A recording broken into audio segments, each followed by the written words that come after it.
नमस्कार मित्रांनो, गोष्ट प्रेमाची या आपल्या लाडक्या पॉडकास्टमध्ये तुम्हा सगळ्यांचं मनापासून स्वागत. तर मित्रांनो, प्रेम 2 अक्षरांचा हा शब्द ज्याच्या अवतीभोवती आपली संपूर्ण सृष्टी फिरते.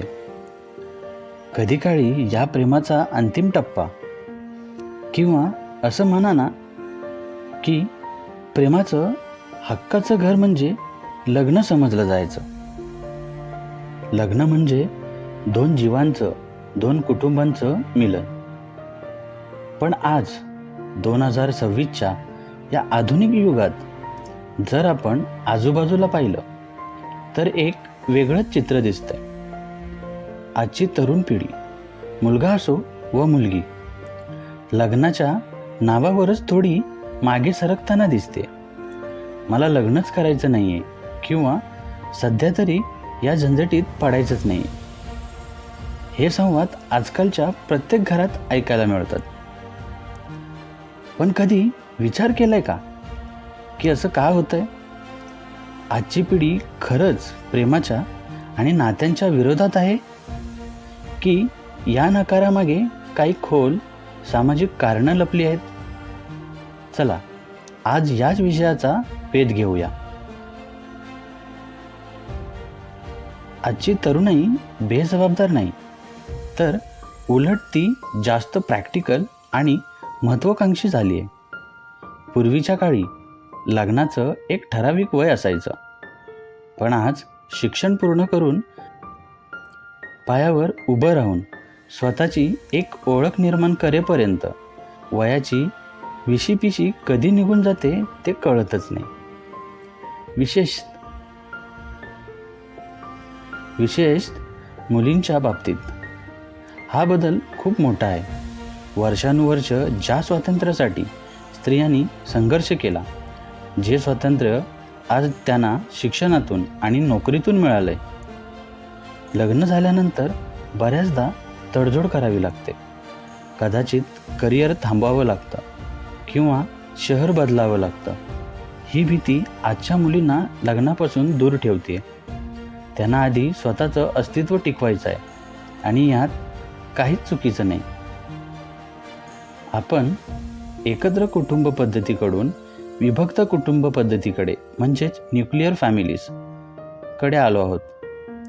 पूर्वी घरातली जबाबदारी वाटून घेतली जायची. आजच्या काळात महागाई, घरांचे वाढलेले भाव आणि शहरातलं धकाधकीचं जीवन यामुळे स्वतःचा सांभाळ करणंही कठीण झालंय. तरुणांना वाटतं की लग्न म्हणजे फक्त रोमांस नाही, तर त्यासोबत येणारा आर्थिक भार आणि कौटुंबिक जबाबदाऱ्या आहेत. मी स्वतःला तर सांभाळू शकतो, पण दुसऱ्याची जबाबदारी घेण्यास मी सक्षम आहे का? हा स्वतःला विचारलेला प्रामाणिक प्रश्नच त्यांना लग्नाला नकार द्यायला लावतोय. आज सोशल मीडियाच्या जमान्यात कमिटमेंट हा शब्द खूप महाग झाला आहे. आजूबाजूला पाहिलं तर घटस्फोटांचे वाढते प्रमाण, कोर्टाच्या पायऱ्या चढणारी तरुण जोडपी आणि नात्यांमधील अविश्वास यामुळे आजची पिढी आतून कुठेतरी घाबरली आहे. त्यांना वाटतं जर लग्नानंतर नातं फसलं तर त्या वेदना सहन करण्यापेक्षा लग्न न करून आता सुरक्षित राहिलेलं काय वाईट?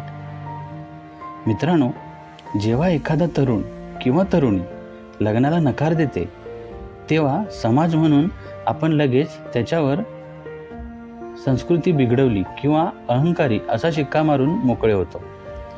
पण हा प्रश्न रागाचा नाही, तर समजून घेण्याचा आहे. लग्न ही काही जबरदस्तीने करायची गोष्ट नाही. तो एक अत्यंत वैयक्तिक आणि महत्त्वाचा निर्णय आहे.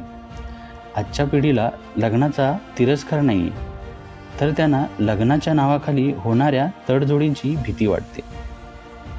समाज म्हणून आपल्याला आपली मानसिकता बदलावी लागेल.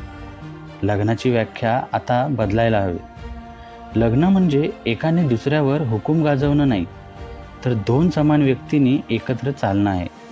लग्न म्हणजे मुलीने तिची स्वप्न विसरणं नाही, तर दोघांनी मिळून एकमेकांच्या स्वप्नांना पंख देणं आहे. जर आपण आपल्या मुलांना हे पटवून देऊ शकलो की लग्न हे बंधनाचं नाही, तर प्रगतीचं माध्यम असू शकतं, तर कदाचित नात्यांवरचा त्यांचा विश्वास पुन्हा बसेल.